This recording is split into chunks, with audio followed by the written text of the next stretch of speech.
Thank you so much for joining us. We are going to start off today with a little raffle. So for those of you who have been with pre-health shadowing in the past, you must know that we are hosting a mentorship networking event. This will take place on February 19 to 21. This is a 3-day event where you'll have the opportunity to meet with up to 6 potential mentors, 2 days per each day of the event. And you guys are more than welcome to attend 1 day, 2 days, or 3 days. It's really up to you. And so we are giving away seats to this. This is by invite only. We did have a bingo board that students were able to fundraise and post on their social media in order to gain an RSVP to this event. However, if you missed out on that and you guys are still interested in gaining a virtual mentor for life, you can still get involved by doing our raffle today. So this raffle is $2 per entry. You can submit as many entries as you would like. And the winner of today's raffle, which will be announced at the end of today's virtual shadowing session, will be granted a free RSVP to our mentorship networking event. So there's 2 ways that you guys can submit your entries. One way is through Venmo, and we do have our Venmo right there. And the second way is through PayPal. So we do have a QR code for our PayPal. You guys can go ahead and scan the screen, or you can find us on Venmo. We will be having this raffle be open for the entire duration of the session. And so until the very last, I would say about 15 minutes or so, is when we will close entries and we will pull the winner. So if any of you guys are interested, go ahead and find that. Feel free to drop any questions in the chat as well. Our members of our student team can answer those for you. But we will go ahead and get started. So welcome everybody to Pre-Health Shadowing. My name is Nina and I am the co-founder and CEO of Pre-Health Shadowing. This is a student-based, student-led, woman-led nonprofit organization focused on creating opportunities for pre-health students during the COVID-19 pandemic. So thank you all for joining me today. Because pre-health shadowing has the ability to connect people from not only places in the US, but all over the world, go ahead and drop in the chat where you're Zooming from today. Wonderful. Thank you all for joining us. It's a pleasure to have you all here with me. A couple of housekeeping things before we begin. We do send out 1 email a week with all of the speakers for that week. So we are currently booked every single day until June. If you guys want to never miss a virtual shadowing session, best believe you should be signed up for this. So you're going to do a couple things to ensure that you're getting our emails. The first thing is to visit our website, prehealthshadowing.com/join-us. Once you do that, you can put in your email information and you will be signed up to our email list. The next thing you're going to want to do is go into your emails and mark our emails as important. So once you find pre-health shadowing, click the important button. The next thing you might want to do is save pre-health shadowing as a contact. And this just ensures that all of our emails will bypass the junk mail, the spam mail, and the promotions mail folder. We do have closed captioning for all of our live sessions to accommodate students with hearing disability. Part of pre-health shadowing is creating flexible and accessible opportunities for students, and this is to ensure that students of all abilities can still achieve their professional goals. We have partnered with the woman-led organization Mask for Mask, which is a group that for every 4 masks purchased will donate 4 masks to a community in need, whether this be a hospital that is lacking in resources or people in the homeless community, or really anybody who just does not have the means to provide for themselves during this ongoing global pandemic. If you guys want to go visit their website, they have a lot of really cute designs that you can choose from. It's a great present either for someone else or for yourself. And you can actually get 15% off your order if you use the code PHS15. Not only will you be donating 4 masks for every 4 masks purchased, but 10% of your purchase will be going to pre-health shadowing to keep us accessible and open to all students in need. Thank you guys so much. It's mask4mask.com. We have also partnered with FemHealth, which is holding a purpose summit, and we have the privilege to be listening to Dr. Saya Nagori, who is one of the founders of FemHealth and is going to talk about her journey and a little bit more about this purpose summit, and we'll get to watch a video about it a little bit later, so I'll save that. We are having a FemHealth giveaway, and so this is giving away 3 seats to the FemHealth Purpose Summit. More information is on our Instagram, so be sure to check it out at Pre-Health Shadowing, and there's going to be instructions once you find our post. We've also partnered with Kaplan to bring you guys an exclusive offer. So if you guys go ahead and put your email into this link that someone just sent into the chat, you will be able to get a 10% coupon code to any Kaplan course. Not only will you get that, but you'll also get a bunch of free resources, just like study guides, and they are so helpful. From student to student, I can tell you that these are very beneficial. They're super clear, has everything you need on a couple pieces of paper.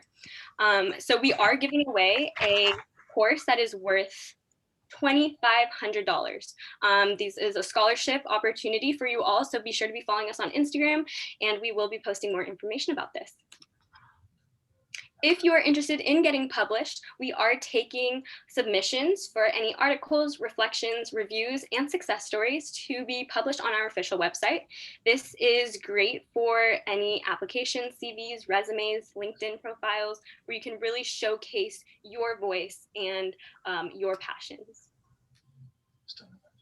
All right, I invite you all to pull out your phones today and to scan your computer screen. This is a QR code that will take you to a page on our website. Once you get to that page, you will notice that it's the donate page. And so we are a student-based, student-led organization, and we survive solely off of the support from our community. So we do ask you guys, if you are financially able to donate at this time, to please do so. We really do appreciate anything you guys can contribute. We are trying to keep ourselves completely free for students everywhere who are interested in joining us. We are working to fight inequity in health education and promote diversity in the various fields. Alrighty, thank you all so much. Circling back to our mentorship opportunity, if you joined a little bit late, you guys can enter in a raffle, $2 per entry, and this is to join us for our mentorship networking weekend. If anybody is interested in helping out with our student-based, student-led organization, you are more than welcome to. We are a community of students that are working to achieve our professional goals during this ongoing global pandemic. You guys can join as a student volunteer or as a leadership role as a pre-health shadowing team member. You guys can register on our website and submit your application there. If you are a high schooler, we also have some opportunities for you as well. You can join HTP to establish pre-health shadowing as a club on various campuses across the US. You can sign up on our website. If you are joining us today, go ahead and post pre-health shadowing on your social media for a chance to get reposted onto the official page. Don't forget to tag us at pre-health shadowing, and we hope to see you guys on social media. Alrighty, with pre-health shadowing, students can take a post-shadowing assessment to receive a certificate that verifies their virtual shadowing hours with us today. I encourage you guys to take good notes and to also ask our professionals some really good questions. Feel free to drop those questions and comments in the chat throughout the session, and members of our student team will be sure to ask them during the Q&A portion. Without further ado, I would like to welcome to our professional for today, the founder of FemHealth and multiple other successful businesses. Thank you so much for joining us, Dr. Saya Nagori. It's a pleasure to have you. Hi, it's a pleasure to be here. I love what you guys are doing. I just donated. All right. So whoever else can donate, get your phone out. No, thanks for being here. And thanks for giving me an opportunity to share. I'm very excited about talking about what I've done because I've done a very non-traditional path in medicine. And I would encourage anyone that's thinking about that to do it. Should I just keep going? Sorry. Yeah, wonderful. The floor is yours. Go for it. All right. Well, nice to meet everybody. My name is Dr. Saya Nagori. I am an ophthalmologist. Let me just get my first slide out so we can get started. So the title of my presentation is called Dr. Startup. And I say that because a lot of what I do is sort of new and innovative, and I really am quite obsessed with doing things better, more efficient, and just with better access, which is something that obviously pre-health is about as well. But so I have a very, I guess I don't want to say strange career path, but a very interesting career path. So I'm going to start at the beginning because I'm sure people have questions about ophthalmology. I'm sure they have questions about how I got into women's health as an ophthalmologist. So When I was in medical school, I was a third-year med student, and I had no idea what I wanted to do. I thought I wanted to do psychiatry, so I did a bunch of psychiatry rotations. Then I decided that wasn't for me. Then I did anesthesia. Then after 2 anesthesia rotations, I decided that wasn't for me. I ended up taking a year off, because I really couldn't figure out what I wanted to do. And in that year, I did some research, I did some volunteer work, and I ended up deciding on ophthalmology. And one of the things that I liked about ophthalmology that fit with my personality was I liked being really deep dive and expert into one area. So that was really nice because with ophthalmology, you get to diagnose and treat the problem, right? So, for example, in some other fields, like just as an example, if someone diagnoses breast cancer, they then go to the mammographer, who then takes the image of the breast cancer, who then they go to the surgical breast surgeon, who then maybe biopsies it. And so you have a patient that goes through different stages. In ophthalmology, for the most part, the patient stays with you for diagnosis and treatment, which I personally liked a lot. I also really liked that it was outpatient medicine. I am not a huge fan of the hospital. It's just not my cup of tea. I don't really thrive off of crazy high adrenaline rushes. I kind of like things to be even keel for the most part in the operating room as an ophthalmologist. You're not really dealing with, not to say that the surgeries aren't challenging. Ophthalmologic surgery is actually, I think, the most challenging of all the surgical subspecialties, and I'll tell you why in a second. But you're never really, hopefully, never really dealing with life and death, which is kind of, nice in my opinion, right? You're just dealing with the eye. It's a fairly controlled environment. It's essentially bloodless. So that is something that I personally liked. Why is ophthalmology so challenging as a surgical field? And I don't think it gets enough credit as a surgical field. You actually use all your limbs at the same time when you operate, which is very, very unique, right? So in other surgical subspecialties, you're mainly just using your hands for the most part. In ophthalmology, you're using both hands and both feet at the same time. So your dominant hand will hold the main instrument that's actually taking out the cataract, for example. The non-dominant hand will hold your assistant instrument. Your right foot pedal will control the ultrasound for the cataract removal. You have position 3, which is all the way up. Then you have, and like just a little bit pressed down. Then you have position 2, and then you have position 1. I'm sorry, 1, 2, 3, backwards, 1, 2, 3. So you have 3 levels of a position here. So 1 is irrigation, 2 is irrigation aspiration, and then 3 is ultrasound. So you kind of have to control your foot here. And then with the left foot, or most people use their left foot. Again, it could be switched if you're not, dominant on that side. But I'm right-handed and right dominant. So I use the ultrasound on my right in those 3 positions. And the left foot, your toes control focus. So usually it's focus up and focus down. So you move your toes like that. And then there's a little bar which your foot sits on, and then the heel controls magnification. So your feet are kind of all doing this dance, and then your hands are operating at the same time. So it is extremely challenging actually to learn. There's a lot. Luckily now, I mean, I'm dating myself a little bit, but 15 years ago when I was training, we didn't have the simulators and robots that they have now to train on. So that actually makes life a little bit easier for residents now, because they get a lot of simulation practice before they actually go to the operating room, which is incredibly helpful. And I wish I had that, because I would just basically throw up before a case because I was so nervous, because it was just so like intense, trying to go in there and use all 4 limbs at once for the first time. So that was very challenging, but it's very different now with there's a lot of cool tools that residents and even med students can use to sort of evaluate that.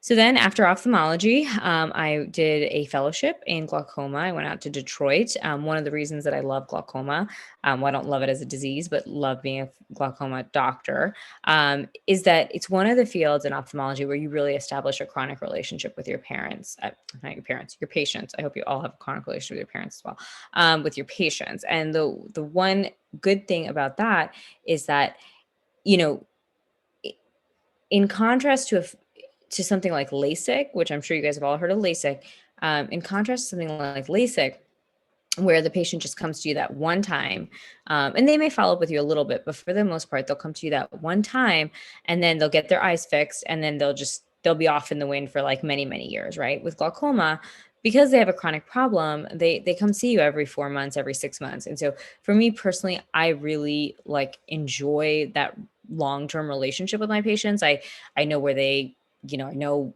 where they go to church. I know, where their kids go to school. I know if something good has happened in their family. I know something bad has happened in their family.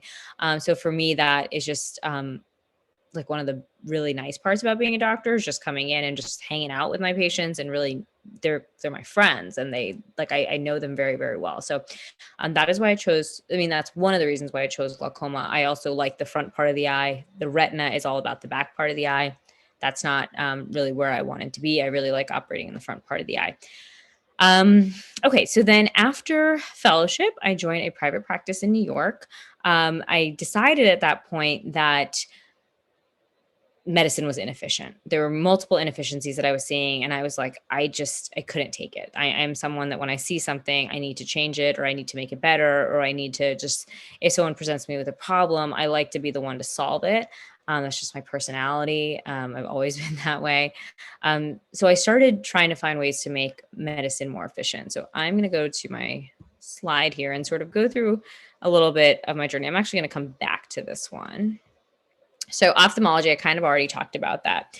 So the first thing here is simple contact. So this is actually not the first endeavor that I actually had, but it's one of the first. So basically was talking to a friend of mine, and he's like, why do I need to go in to the eye doctor every single time I need to renew my contacts when I don't need to do that yearly for my glasses? And I said, well, because you just need a prescription.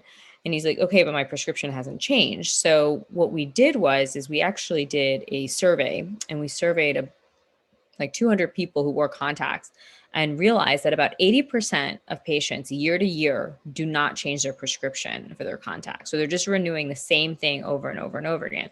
Now, the American Academy of Ophthalmology determines that you need to only have a dilated eye exam if you're young and healthy once every 4 years. So you do need someone checking the front part of your eye, but you don't necessarily need someone checking the dilated eye exam if you have no complaints and you're otherwise healthy.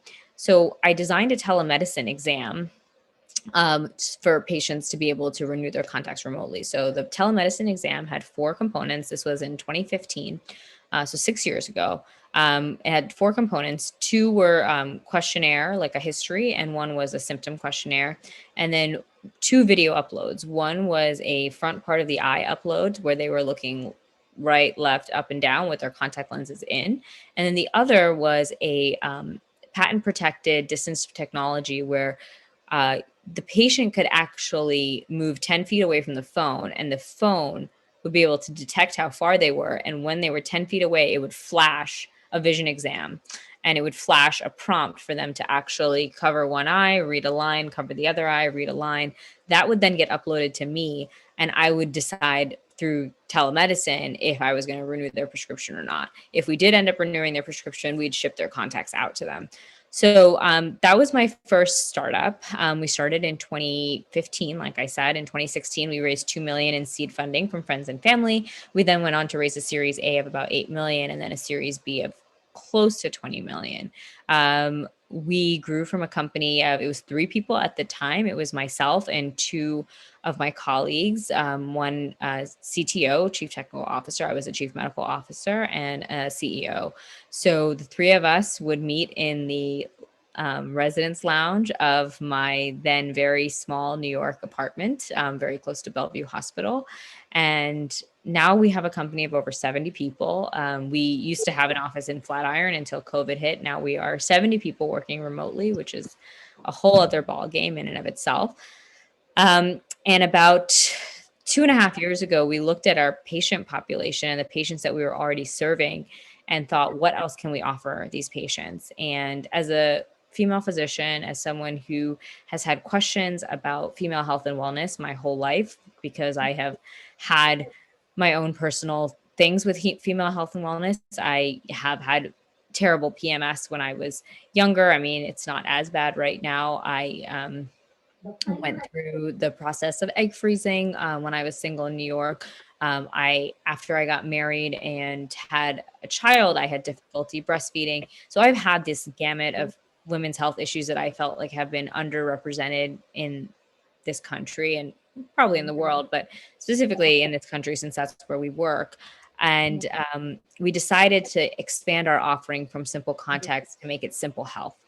And Simple Health then also became a reproductive wellness platform for women. So we serve um, almost 80% of the country now. We provide birth control exams and renewals. So if you are a patient or, really anyone, and it can actually be younger than 18, depending on the state that someone lives in, and you need a birth control prescription renewed, or you need to start birth control for the first time, you log on to simplehealth.com and you actually do a telemedicine visit with a doctor who will then decide if you're appropriate or not for a birth control prescription. If you are, we can actually ship the birth control direct to your house in discreet packaging.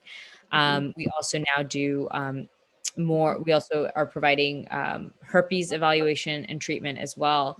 And about 12 months ago, the reason Simple Contacts is actually crossed out here, about 12 months ago, we made the decision as a company and as one of the executives of the company to then stop doing contact lenses and just fully immerse ourselves into the women's health space. So we are Simple Contacts does not exist anymore. This is what the app, I guess you guys can see my screen, but this is what the app used to look like. I was the virtual doctor on there. So if you would log in and you would see me like prompting you to take an exam.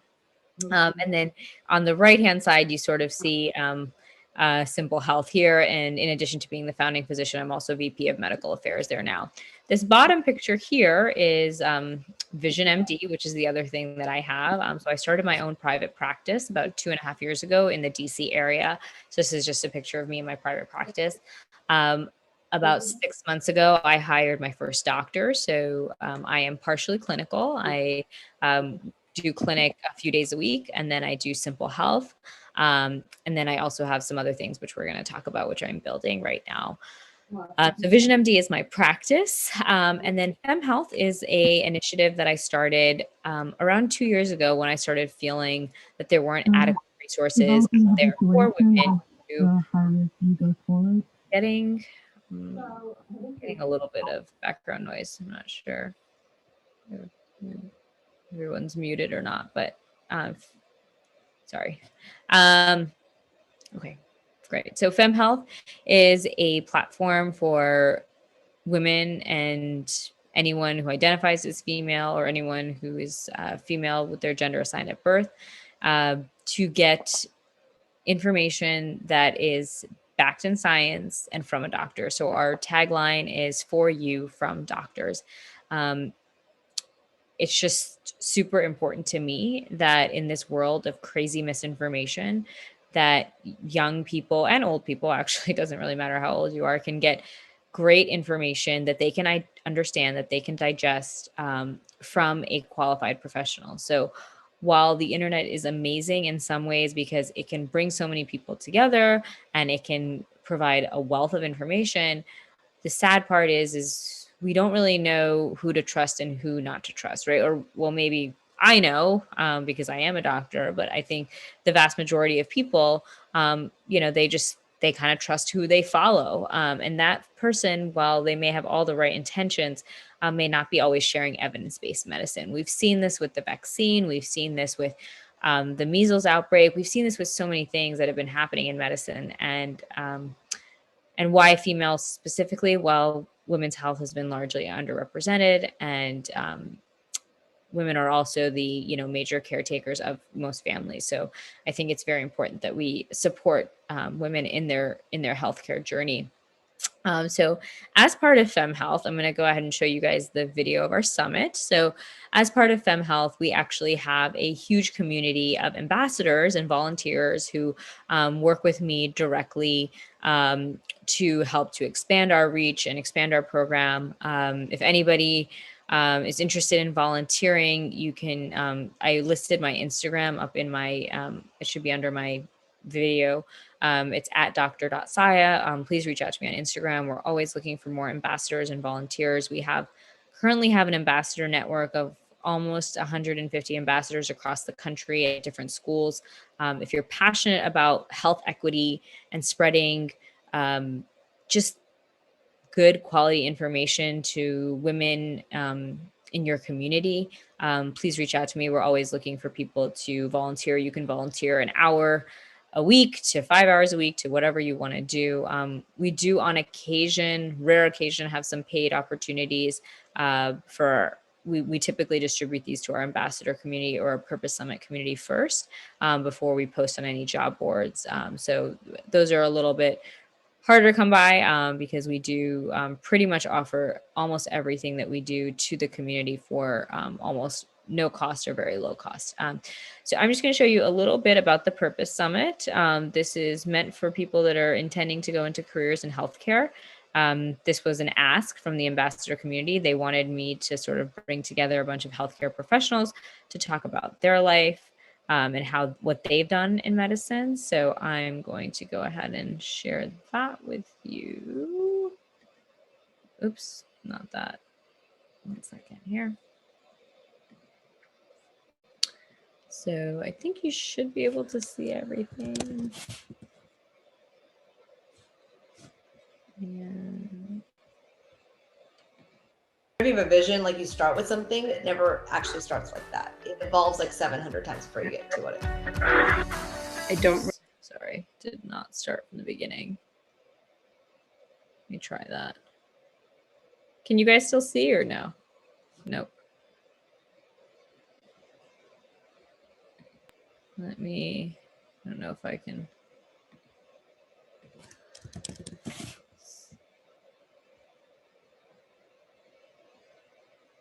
I don't know. A woman in the room other than me. A woman can do just as much as any man can do. This is the woman's time. Just show up. Just show up. You can accomplish anything that you want, and you can make that life that you want. The windy path any single person took is not the right answer per se. Vision and outcome, it does all come together. Take a moment to acknowledge that there is a great opportunity at your footsteps. And I kept on being reminded of the time when I was having brain surgery. If I can ever walk again, I want to dedicate my life to health and wellness. I really had to understand the power of my voice. I think it's really persistence. Nevertheless, she persisted. Just start. There's no right or wrong way. Just start. Build your dream. Don't let anyone tell you no. You know, if it's something that you thought about and you're passionate about, really just do it. So that video didn't play quite in its entirety, but I will drop it into the chat if anybody wants to check it out. But we basically interviewed 19 doctors, and we have a bunch of exclusive interviews with them. And let me see if I can get into the chat here.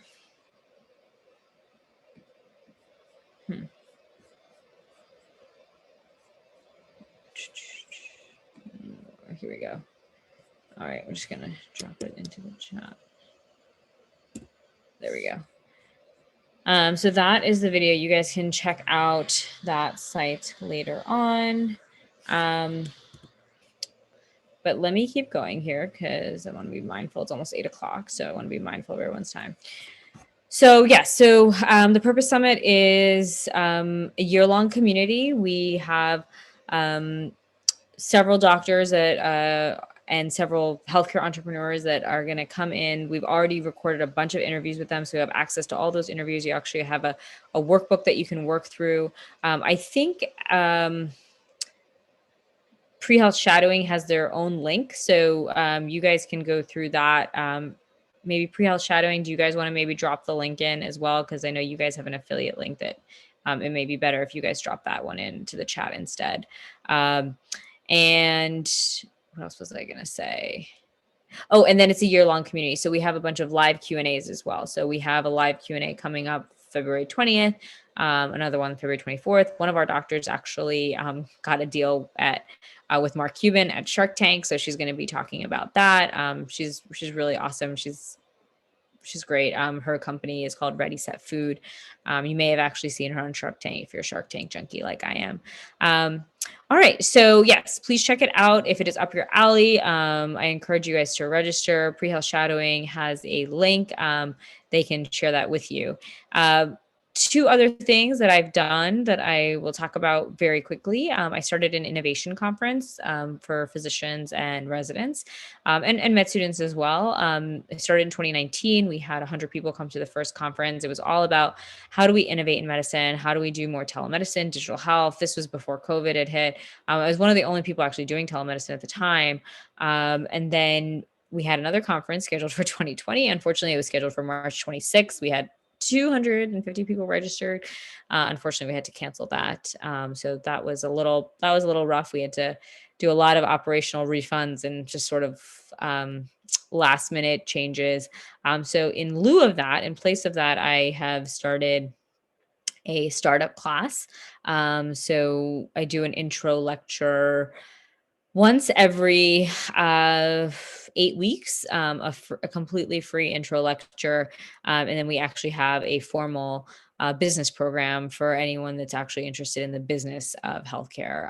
And that's more so for probably people that are a little bit further along in their career. I think our average student in that formal business program is around, probably in their 30s. So, but if any of you wanted to come to the free lecture, I can send pre-health shadowing. I can send Nina some of the information, or if you guys would like, I'm happy to just do an intro lecture just for you guys as well. All right, so that is my life. So here are just some of the things that I wish someone had told me, and I kind of understand now. So, medicine's it's a very long path, and a lot of healthcare fields, so not just medicine, but a lot of healthcare fields, but specifically medicine is a very long path, right? So, decide what matters to you most, right? And I think this can change from time to time, and you cannot do it all, right? So right now, I probably work 19 hours a day. And sorry, I'm probably awake 19 hours a day. And out of that, I'm probably working like 14 hours. And then the other 5 hours I spend with my son and my family. And so I'm realizing now that this is not sustainable for me. Like, I want to spend more time with my son. And I probably want to spend a little bit less time working. And there's going to come a point in your life that something's got to give. So you really need to make space for the things that matter.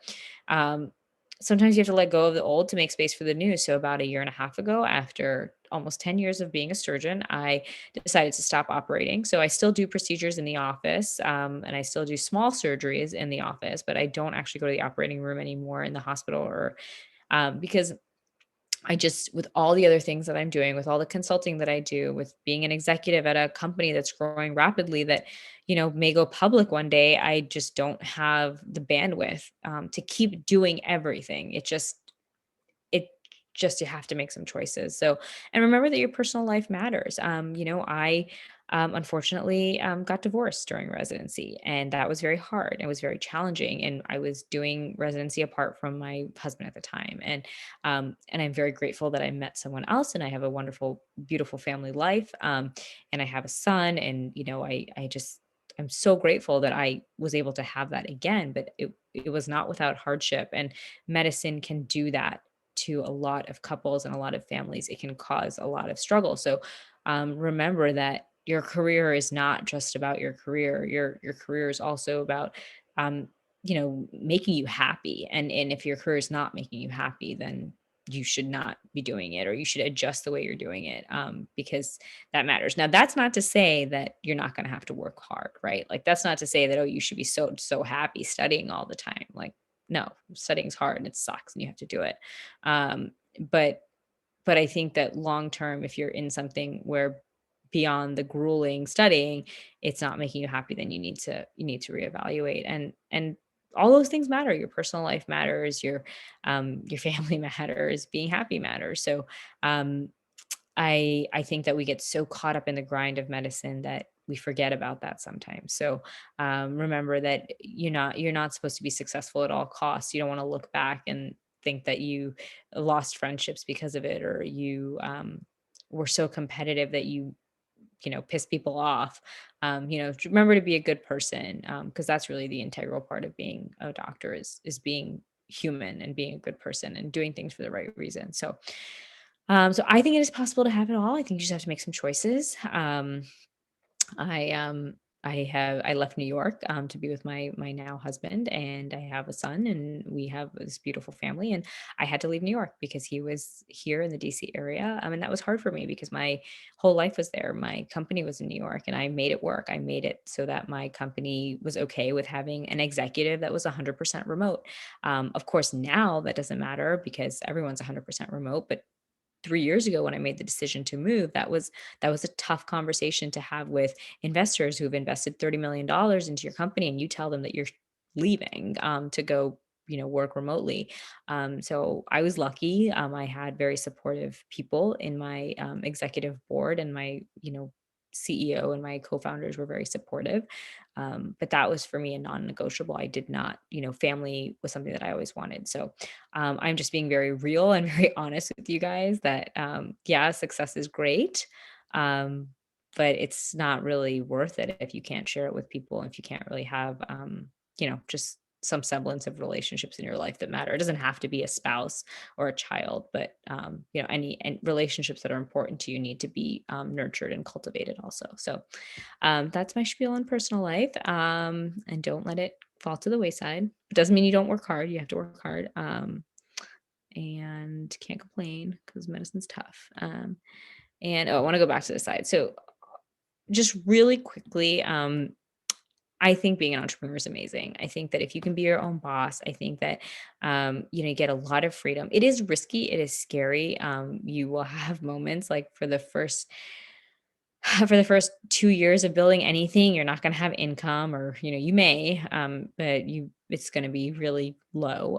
So everything's about investment, but um, I think that you can have a lot of satisfaction, freedom, and especially for women, I think that it's kind of nice because we as women are not often rewarded the way we should be when we work for other people. So if you can work for yourself and be the CEO of your own life and your own company, I think you don't have to wait for someone to give you that title. So that's okay. That's my 2 cents. I'm going to stop talking because I want to be able to take questions. So if I don't know if someone's going to moderate or if I should just. Oh yeah, you are going to moderate. I forgot. Yes. Yes, thank you so much for sharing some about your journey and giving some of that advice. I think it was really great. And we do have some questions. So, and also I'd just like to say if there are any students who want to ask their questions personally, you can just simply raise your hand and use the raise hand function and I will call on you. So our first question that was asked, one of our first questions asked in the chat was, can you talk about the challenges regarding starting a private practice in terms of the pros and cons? Sure. So I will start with the challenges first. Investment, right? So you do need some money to invest. Oftentimes you're going to need to rent space. You may need to buy equipment depending on your specialty. You may need to spend some money on building a website and advertising. So there is a lot of upfront cost. It also can be a little scary because I went from academics to then private practice. And academics, if I was unsure of a diagnosis or I had a really complicated patient, I would just walk over to my colleague and be like, hey, can you just come over, pop into this room and take a look at this patient? The good news about private practice is for the most part, you don't get those complicated patients that you get at the academic center. I mean, you will get them, but you don't get them in the volume that you get them at the academic center, right? So I do get complicated patients in private practice, but it's not like 5 a day. It's like maybe 1 a week. And so I think so one of the things that I miss about being an academic center is having all those doctors around where I can the sort of collegial nature of being able to pop in and out of different rooms and get an opinion here and get an opinion there if I needed it. So now, for the most part, I'm on my own. I do have other doctors in my practice that I can always run stuff by if I need to. And then the pros, I would say, another con is that when you start your private practice, it is a business. So you may not make a ton of money the first year, right? But it's an investment. So while you may not make much the first year or even the second year, maybe even the third year, you don't really have a ceiling or a cap to how much you can make or how you want to run things. And you have complete autonomy as to how you want to run your private practice, right? Like we have a very boutique style practice in Maryland. Like we have a coffee machine and nobody can really drink coffee anymore because they can't take their masks off. But, we used to be able to give our patients coffee if they wanted it, and really nice, like loungy office. And it was just like a beautiful place to come. And that's what I wanted. I didn't want people to be like, ugh, I'm going to the doctor. So I wanted them to feel good. So that's something I was able to create because it was my creation. The what are the so those are the downsides, is that like it's really financial and probably not having as much of a collegial nature. But if you grow your practice, you can hire doctors and make it more collegial. The upside is, well, you can do whatever you want. You can serve patients the way you want to serve them, which I think is amazing. You can define your scope of practice. So if you don't want to do certain things, or you do want to do certain things, like you decide that. Sky's the limit in terms of how much you want to expand.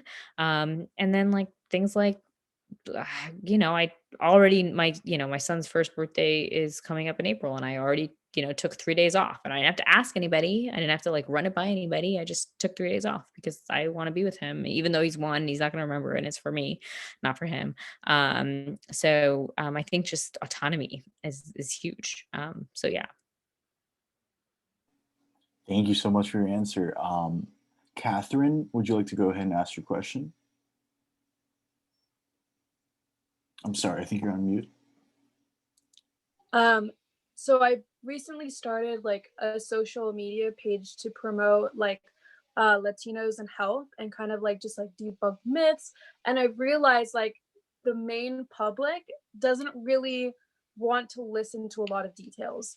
So a lot of people, you can give them as much information as you want, but they don't really want to listen to it unless it's like in a few sentences. Like, how can I invite, or like, how would I say it, just like make people want to like learn this information, I guess. Like, I'm sure you understand what I'm saying when I say like have promote, I guess, knowledge.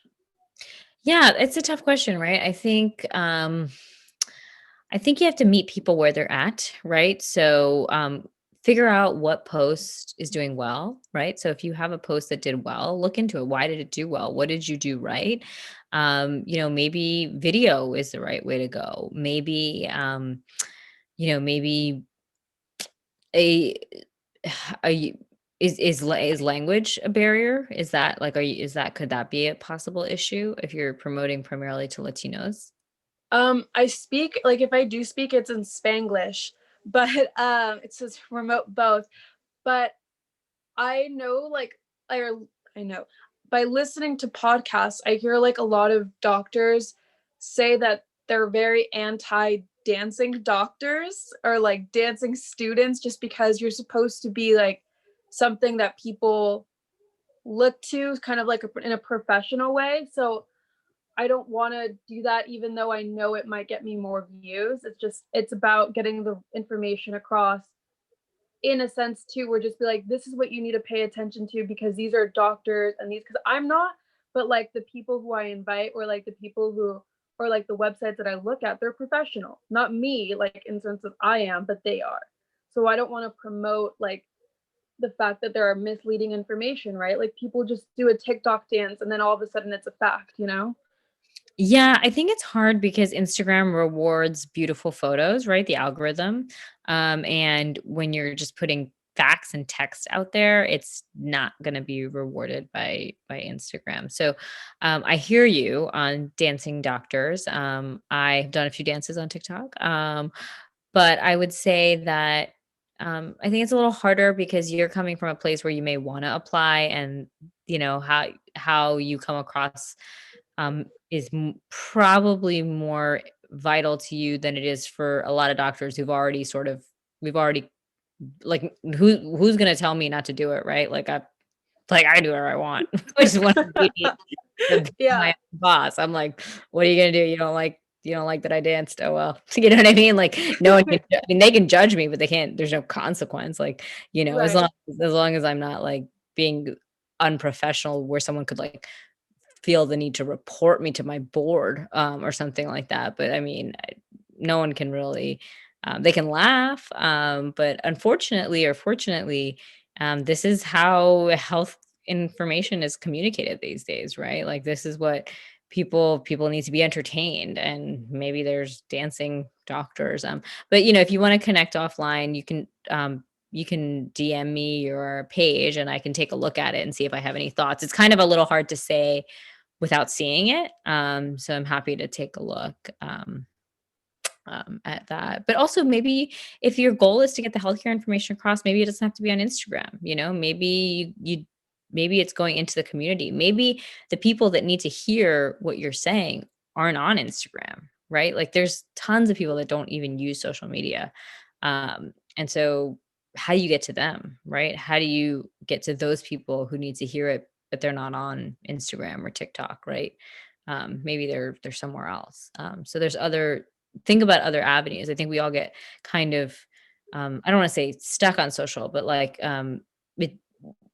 not everybody's on social. In fact, I would say the vast majority of people aren't on Instagram, right? There's a lot of people that aren't. So think about that too. But if you want to DM me, I'm happy to take a look and give you some other feedback.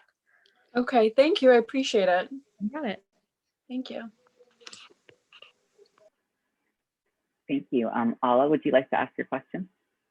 Yeah, so you were talking about how you had got into this field and it was mainly male dominant. Do you think your race might have also put you at a disadvantage at some point during your pathway as well? Probably. But I guess I don't think about it that much anymore, but probably. I think it does now. I think being a petite female brown entrepreneur is probably not as good as being something else. But I guess I'll be honest, I guess I keep just moving forward. So when I feel like I hit a road bump because of that, unfortunately, I don't think trying to change someone's opinion is going to work for me in that moment, because I have a timeline as to when I need to get something done. And so while I would love for them to change their thought process, I probably just go around them. You know what I mean? I try to find another way to accomplish what I need to get accomplished. And you also mentioned like a volunteering format. I'm not sure where it was. Like I went on your Instagram, but I couldn't really find any links to it. Oh, yeah, we have volunteers for FemHealth. So if you're interested in any advocacy or being an ambassador for the FemHealth project, you can just you can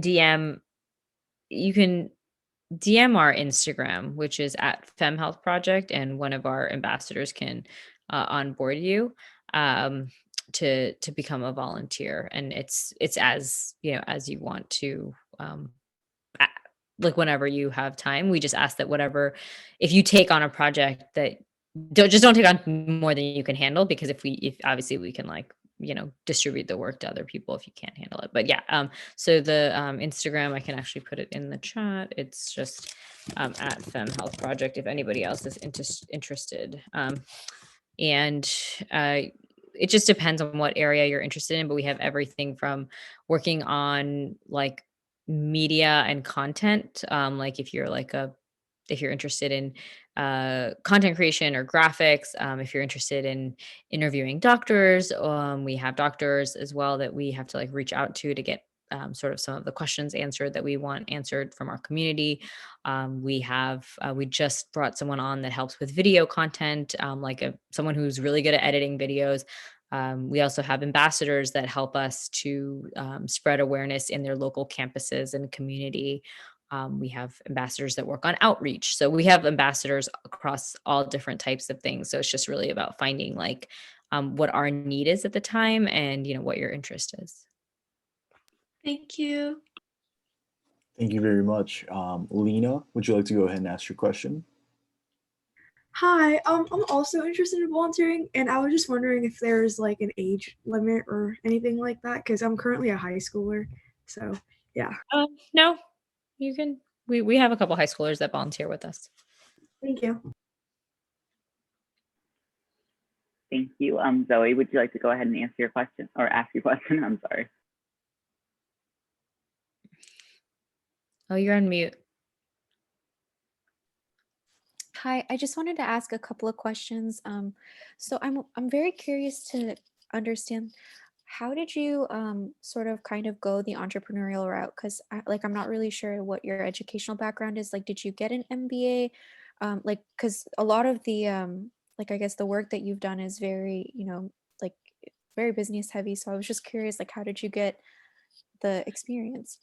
Yeah, it's great. I get that question a lot, actually. So, an MBA is great, depending on what you want to do. I so what I learned over the course of my sort of life. I think that there's some things that an MBA can't teach you, like experience and sort of um, just trial and error. You know, and also MBAs are very specific, right? Like you can have an MBA in like business administration, like for healthcare administration, right? So like if you wanted to become an executive at a hospital, then I think an MHA, which is a Master's of Healthcare Administration, or MBA would probably be helpful. But if you want to, it really depends on you. So I am a self-starter. I I like trial by fire. Like I learn by doing, and that's how I've learned. And now I feel very confident in my skill set. So I just started doing. I just started building when I was, right after my fellowship. I just started doing stuff. I did a lot of trial and error, but I don't. I mean, it took me 6 years to get where I am. I don't think you need to take that long, which is one of the reasons actually we host our class, because we actually teach attending physicians who don't have 6 years that have an idea that, okay, you don't need 6 years. They just like, I'll just teach you everything. And I don't think you need an MBA per se, but I also think that an MBA can be very valuable depending on what you want to do. And I think it's very individual. Like if you want to be an executive at a healthcare insurance company or a healthcare company, that's not like a startup, then maybe you do need an MBA. But I can tell you that like I just interviewed for the chief medical officer role at my own company, because because we stopped doing eye care. I had to interview for someone to replace me as I move into VP of medical affairs. And the person that we decided to hire, she actually doesn't have an MBA either. She's just, she's got 26 years of experience of being an executive, and the department chair at a certain hospital. And so she just had all the qualifications that we needed. So I learned a lot over the last 6 years just by doing. And then I did a lot of learning on my own. Like I did a lot of courses on my own, like just short courses. You know, some were workshops where I had to go in, some were online courses. So I am a big believer in learning. And I taught myself a lot of stuff. So I taught myself, how to do my books and my accounting, and how to do, um, my marketing and my SEO. So I taught myself a lot of stuff too. The last question I had was, where do we sign up for the intro class that you offer? You know what I'll do is we have a max limit of like 100 people in that. Since there's already over 100 people here, what I'll do is I'll just get in touch with Nina, and then we can set up maybe a special one just for pre-health shadowing for anybody that wants to do that. Thank you. Thank you so much. Next, can you talk about the challenges regarding starting a private practice and the pros and cons of doing so? I think I did that before. Do you guys want me to do it again? Oh, no, you did answer that. That's okay. We can do another question. So one question we had was, how would you recommend reaching out to communities that maybe are disadvantaged? Like specifically, you've been working with women and trying to get more information out to them about different health care issues. So how would you recommend that people reach out to these communities as aspiring professionals and get involved in supporting them in looking for healthcare? Yeah, that's another tough question, right? Because a lot of these people, they want help and they need help, but somehow they're inaccessible to us. So I think it's actually pretty challenging. So for me with FemHealth, it took me legit 6 months to get into high schools in this area. So we just did a session with Global Girls Academy, which is an all girls high school in the DMV area, where we did like an open session Q&A with a board certified OBGYN to help just help them understand their own health, and they found it so valuable. But the amount of red tape that we had to go through to even be able to do a simple Q&A that we did for free, like no cost, like zero cost, but just the amount of meetings and red tape, it was challenging. It's something that you have to really build relationships and get into the community, which is really hard right now because of COVID.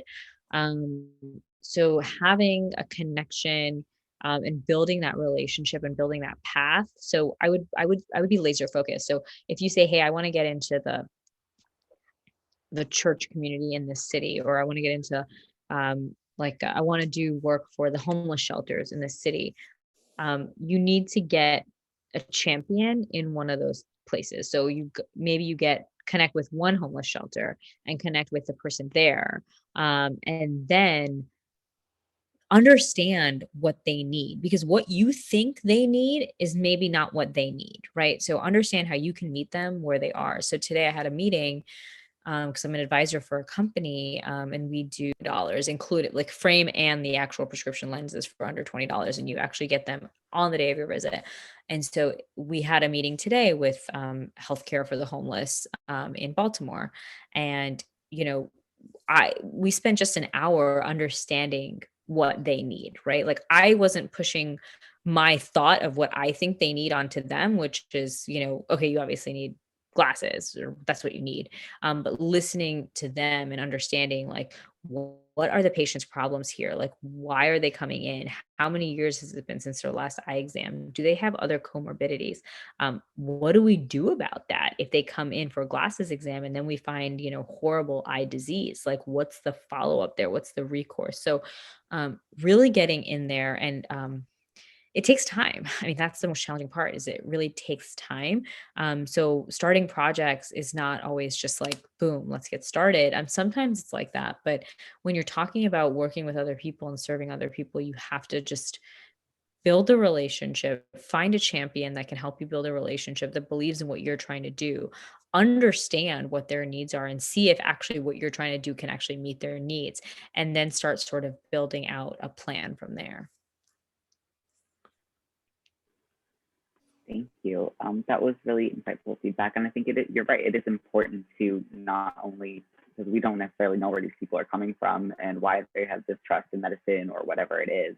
So yeah, making those connections, but also making an effort to sympathize and understand is really important. So another question that we had was, it takes serious time and dedication to become a doctor. How can high schoolers, and I mean, probably anyone at any point in their educational journey, stay motivated in the pursuit of a medical profession? That's a good question. I mean, it's really hard.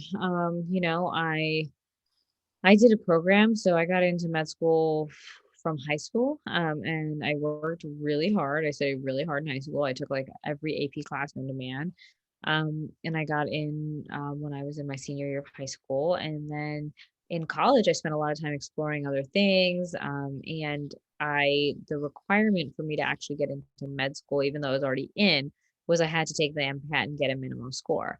And for some reason, I could not get that score in one section. So it was like a minimum. Now they have just 3 parts. And I remember I had to get a minimum score in one part. And it was based off of like, I think a maximum score of 45.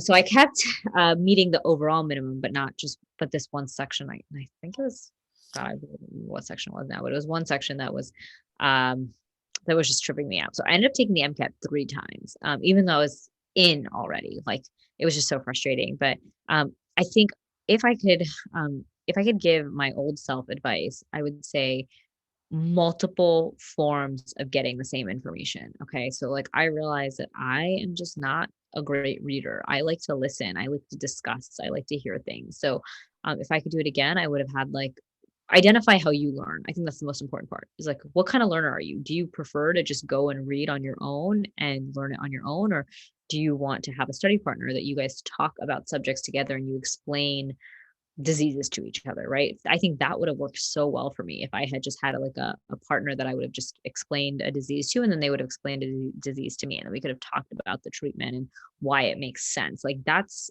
to me just so logical and something that I would remember. Questions also worked really well for me. Again, something I learned kind of late because I would just sit there and highlight like my stuff, which is just not how I learn. I learn through questions, and I learn through doing, and I learn through talking. So that I wish I'd known that about myself. So the best advice I can give is figure out what kind of learner you are. What kind of learning does actually makes you not want to shoot yourself? Like what kind of learning can you actually do like very consistently? What kind of learning can you participate in that is just like very like in tune with who you are, and then try to do that, and then switch it up. I think just having variety also helps with some of the boredom that comes with studying.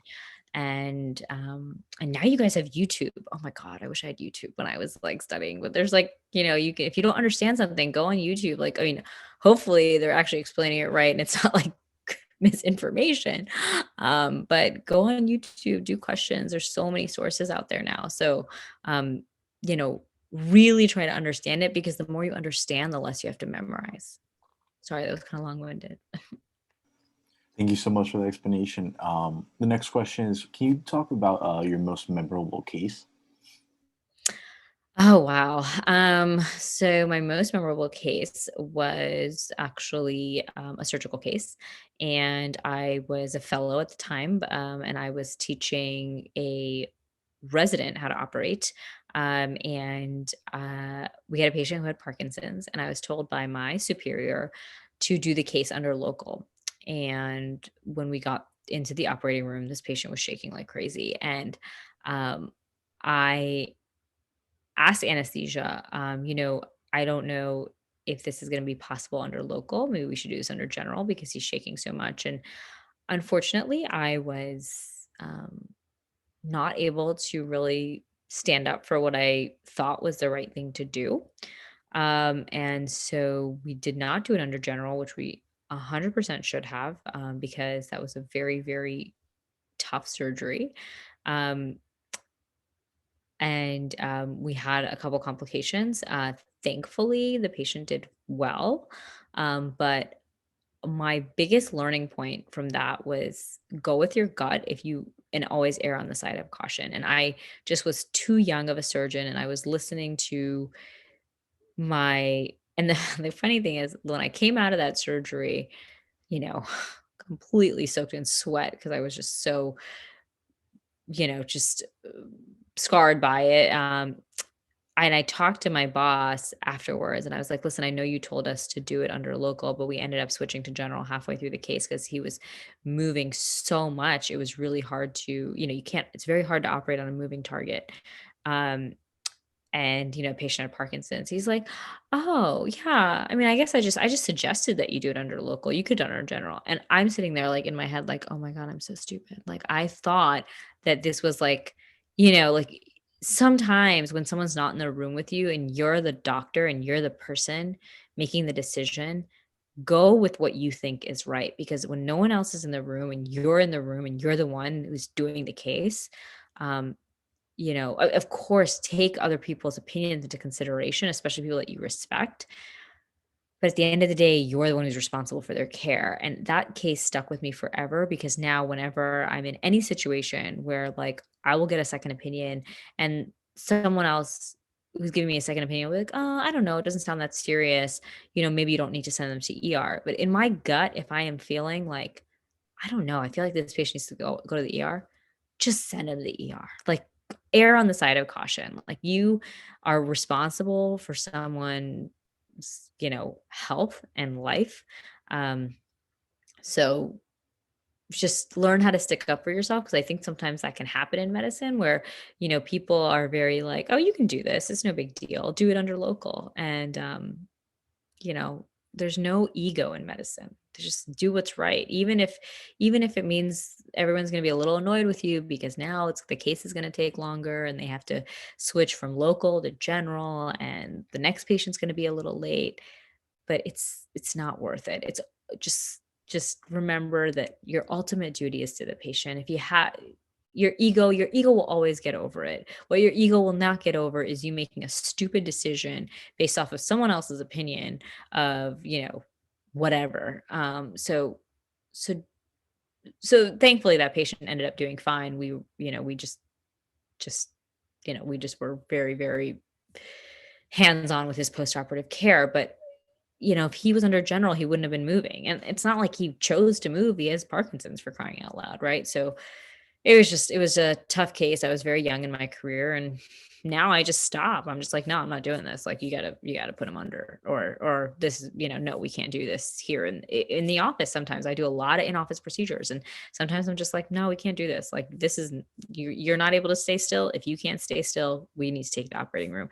And patients aren't always happy about me telling them that I can't solve their problem right there and then, right? But you have to make the right decision. You can't let a patient or a superior or a colleague, sort of put doubts in your mind about what you should be doing. Just stay true to what you think is actually the right decision. And yeah, maybe it's a little inconvenient for everybody. And I mean, you'll figure it out. Thank you. I think that's really important to know know when you need to advocate for yourself. So thank you for speaking on that. Another question we had was, as an entrepreneur and a provider, how do you balance these roles where one doesn't overtake the other? It's hard. I work a lot. So I now am 2 to 3 days clinical. So I've gone down from 5 days a week to 2 to 3 days a week. I will say, as an entrepreneur, and even as a clinician, like, even my private practice is sort of entrepreneurship, right? Because it's my own, like, my baby. I work 7 days a week, and I love it. Like, I work on Saturdays and Sundays, and it doesn't feel like work. I love what I do. I love, from Simple Health, I love being able to provide birth control access all over the country. Like, that is so phenomenal to me, that I look at that and I'm like, wow, we started this as 3 people, and now we're like a real company with 70 people. I'm like, we could IPO, like, we could be ringing the bell. And, like, our CEO is half Black, half Chinese. I'm Indian. Like, that to me, like, 2 women of color ringing the bell and bringing a women's reproductive health company to the market would just be amazing. So that, and then FemHealth is just, we've served so many people through FemHealth. We have just the high schoolers that we met with the other day. There was only, there's 60 of them. It wasn't like we were serving 70,000 people, but man, those 60 high school women, we really answered a lot of questions, and we got so much amazing feedback. They're like, oh my God, like, we never had this information before. Like, thank you so much for bringing it to us. So I love what I do, and it never feels like work to me. It just, I wake up on Saturday and I'm like excited to, like, check into my projects and see how they're doing, and seeing if a partnership has gotten back to me. And I love it. I love building things with people. And so it is hard for me to find balance, because I am just so exceptionally passionate about what I do. And I have cut back clinically, right? So now I'm clinical 2 to 3 days a week. I could not be 5 days a week clinical. But it is hard. I think the one thing that I struggle with in terms of balance is finding enough time for my family. And that's something that I'm actively working on, is trying to stop working at a certain point and being 100% present. So until this lecture, so my son typically wakes up from his nap around 4:35. And he typically goes back to sleep around 7:15, 7:30. So from 5 to 7:15, I did not look at my phone. I did not look at my computer. When I'm present, I'm 100% present. And so I am trying to be more mindful of doing one thing at a time, and not sort of having my phone out while I'm feeding him, like, just kind of just putting it away. And yeah, I may not be able to return 2 emails. I'll have to do that later, but that's okay. But sort of just really focusing on being 100% present, whatever I'm doing. That's great. Thank you so much. The next question is, how has your private practice been affected by the pandemic? Oh God, it was rough. So it was hard. But luckily I've been doing telemedicine for 5 years. So when everyone was scrambling, trying to implement telemedicine, we switched overnight. It was very easy for me, because it's just, I knew I had all the systems in place. It was overnight. We switched it. And then also I have a telemedicine consulting service. So I used that to earn income while my practice was not really seeing that many patients. So we're still working back up to volume. But I have other streams of income that have helped support me and my family during that time. But it took a hit. It took a hit because um, not only are people not going to the doctor as much, but on top of that, our costs are much higher. We have to, um, we have to buy extra PPE for the staff, for the equipment. So our costs are higher. And then we just can't schedule people, too close together. And then on top of that, we really can't take walk-ins because if a walk-in happens to come at a time when it's crowded, we have to turn them away. And, sometimes they don't come back. So it's been challenging, but hopefully with everyone getting vaccinated, it should be better. Thank you for giving some insight on that. Another question we had was, do you think that physician's assistants have an equal opportunity to start a medical business such as your own? Or is somebody who's not independent, or does somebody face more obstacles not being an independent provider? Yeah, I don't. So as it stands right now, physician's assistants, from my knowledge, cannot practice on their own. I think that if you want to practice on your own, you probably should go the medical route. Because I mean, the title in and of itself says physician's assistant, right? So you're not really, in theory, supposed to be practicing independently. Um, you should be under the direction of a doctor. So I know there are NPs that can practice independently, but I have not heard of that many PAs that can practice independently. I think it's actually a great career choice. It's a much shorter route. You still can be, clinical. Um, and the one sort of nice thing about being a PA is you can sort of change your specialty, right? It's like an apprenticeship. So whatever doctor you end up working with and learning from, you can sort of be a PA in that field, which is kind of nice. My father-in-law is an ENT, and he has 2 ENT PAs that work very closely with him. There aren't really that many PAs in ophthalmology because we have optometrists, and so I don't really think there's a need for too many PAs in ophthalmology because of that. So yeah, I think that it's a great career choice. I don't think you should choose it if you want to ultimately be on your own. Thank you. The next question is, do you have any tips for managing a good school life balance? School life balance. Well, have a friend circle that supports you. Have a friend circle that you can study with. Maybe not. Maybe well, I guess that depends on. I used to study with my best friend. It was completely ineffective. So maybe not that. But but someone that I think the company that you keep in med school is really important, right? There are these, like, I don't know if this still happens, I hope not. But, I remember there used to be these students in our school that would actually like kind of intimidate other students by like just asking ridiculously hard questions like the night before the exam in the library. And just like no one wants to be around that, right? So surround yourself with people that encourage you. A lot of it's like not a mind game, but like, you can't go into an exam so nervous that you can't actually regurgitate any of the information that you learn. So stay positive, stay around good people, and just realize that you got to work, man. Like there is no way around that. There's, yeah, you want balance, but being a doctor is really hard, and it's a really important profession. So you're gonna have to work your butt off, and whether you do that sooner or later, like the information has to go into your brain, and you have to do the hours because there's nothing in life that's going to come without putting in the work. So I don't know if there's a ton of balance when you're studying for a test and you have to study, like, man, I used to study like some like psycho amount before an exam, like 16-hour days like the week before, and then take a break. But it's hard. It's not easy. It's hard. But it's finite. Third year and fourth year is much easier in terms of like studying. It's just a different, you're more kind of like on the job. So it's really just those 2 years you got to get through. which is kind of painful. Thank you.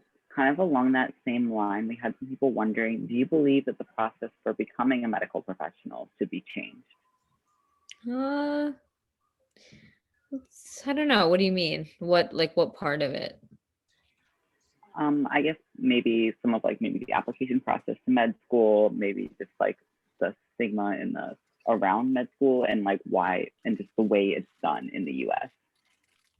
I don't know. That's hard because I think there's a lot of things within med school that should be changed. I don't think you need to learn all the pathology in the world if you're not actually going to become a pathologist. I think you need to understand some basics of it, but I don't think you need 9 months of pathology because I don't use that knowledge, nor is it relevant at all to what I do. It does not make me a better or worse doctor, but I definitely spent 9 months memorizing things. So I think it should be, you know, maybe more interdisciplinary. I do think it needs to be rigorous to get in and rigorous to stay in because it's not often about what you learn. It's really about proving that you have the work ethic to do it, right? Being a doctor is yeah, it's about being smart and having the knowledge, but it's also 75% about being resilient and having perseverance and being able to go code someone in the ICU and then being okay, I'm going to go now have a clear mind to go treat this other patient, even though you're holy shit, my patient just died.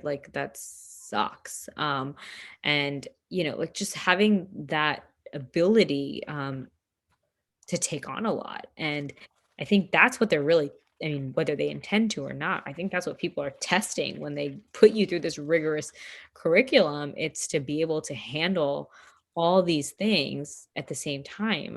When I'm in the clinic and if I have a really, really busy day and I have a patient that has, a headache and pseudotumor and I need to send them to the ER. And then I have a patient who's pressure is 55 from glaucoma and I need to do blood needling on them. I can't get flustered. I have to be able to deal with each patient in a very calm, collected, and clear-minded way. And I think the rigor of med school and residency teaches you how to be that way. So it's kind of irrelevant that maybe you don't need all those little tidbits of knowledge because I don't think that's what the goal is in terms of training you to be a doctor, right? The goal is to train you to be just great under pressure and just just being able to think clearly and think of all the scenarios. It's about training your mind to think in a certain way that when you see a cough and how you deal with that cough in this patient in this scenario is maybe different from how you deal with the cough in this patient in this scenario, because they could have completely different disease processes, right? One could be having the flu and one could be having a pulmonary embolism, right? So it's just sort of having that discerning nature is what you're really being taught. Definitely. Thank you. The next question is, what are disadvantages or challenges of going into ophthalmology? This is a little hard for me because I'm a little far removed. It's been a while since I applied. It was 12 years. So I would say from when I applied, it was still very competitive. So if it's competitive, that's, a challenge, I would say. The other thing is you don't learn much about it in med school. So I had to find someone that would let me shadow. I had to go volunteer in places to get an idea of whether I liked it or not. And when you're in practice, ophthalmology is very equipment heavy. So there is limitations to what you can do digitally. And it's a high buy-in cost. So my private practice, just to get started was several $100,000 because my equipment is so expensive, right? So I take a loan out, get financing on the loan versus psychiatrists, first of all, now you don't need anything. Now you can just literally see someone on a computer. So you don't even have an office cost.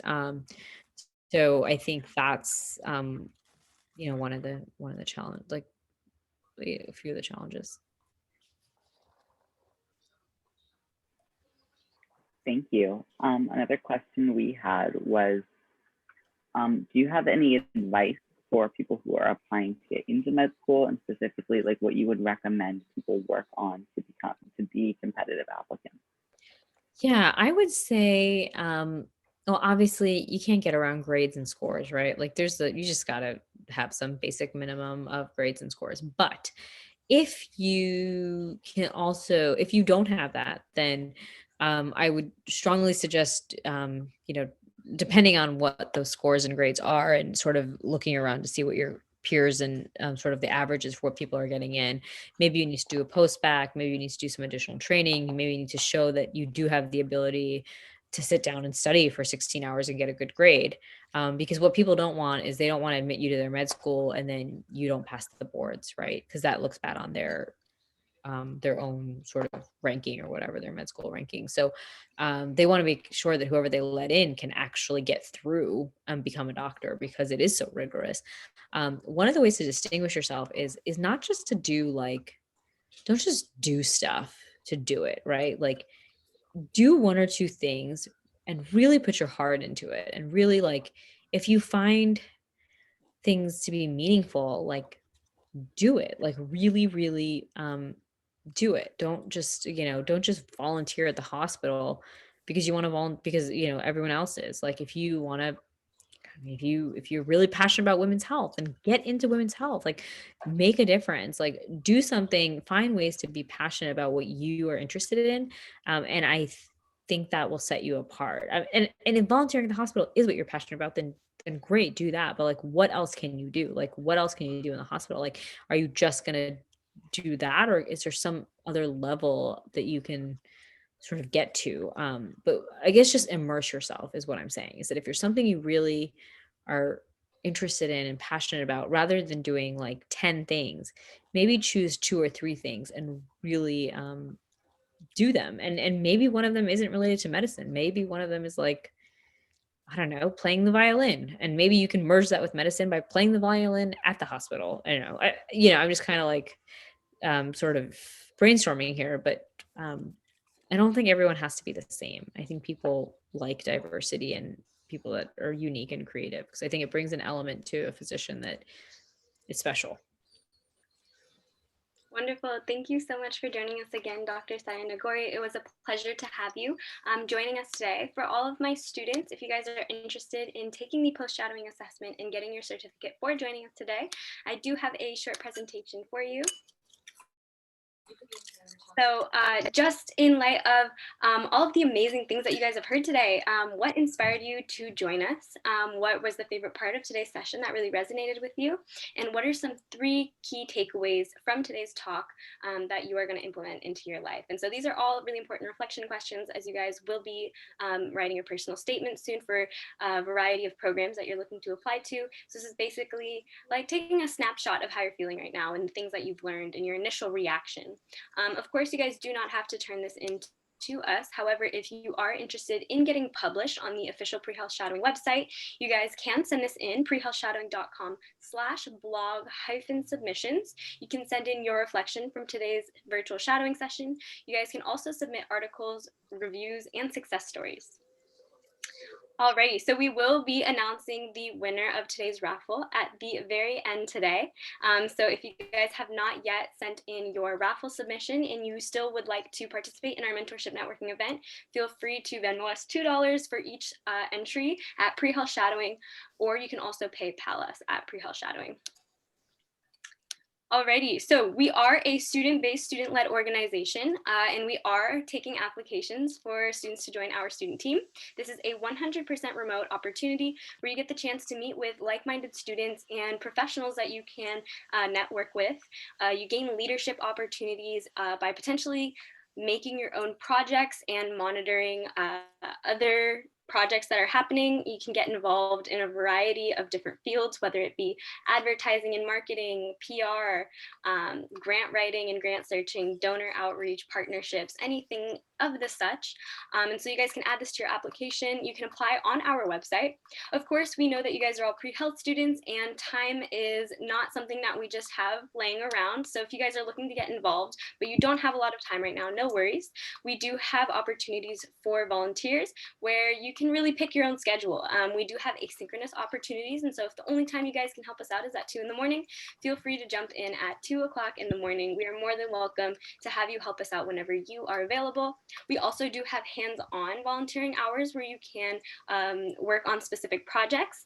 And so more information about that on our website. Check it out, prehealthshadowing.com/volunteer. All right, this is a different QR code. This is actually to join our fundraising team. And so you guys can actually get really easy virtual volunteering hours simply by sharing this link. And you can track how much money that you raise for pre-health shadowing on our GoFundMe page. And so if you guys are interested in potentially helping our nonprofit organization, you guys can get involved in this. We do ask you guys to reach out to any of your family or professors, your school administration, to kind of help you as you work to fight against inequities in health education and promote diversity in the various fields. Be sure to tag us in your posts at pre-health shadowing and use the hashtag pre-health shadowing whenever you guys do anything cool. We would love to hear about it. We are active on a lot of social media outlets: TikTok, Instagram, Facebook, Twitter, and LinkedIn. So you guys can find and follow us on all of those. We do have some upcoming shadowing sessions.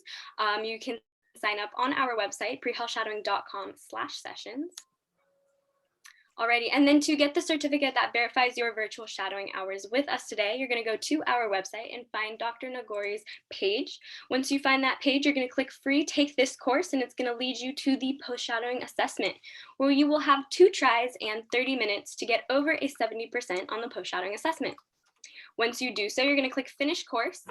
At that time, you will be able to download your certificate immediately, and you can also find it at all times in your profile under the Certificates tab. If you guys have any questions about that, feel free to email us at info@prehealthshadowing.com. Alrighty, thank you for joining us today. If you did submit a entry into our raffle, we will be releasing the winner in just a few moments. Thank you so much for joining us again, Dr. Nagori. It was a pleasure to have you.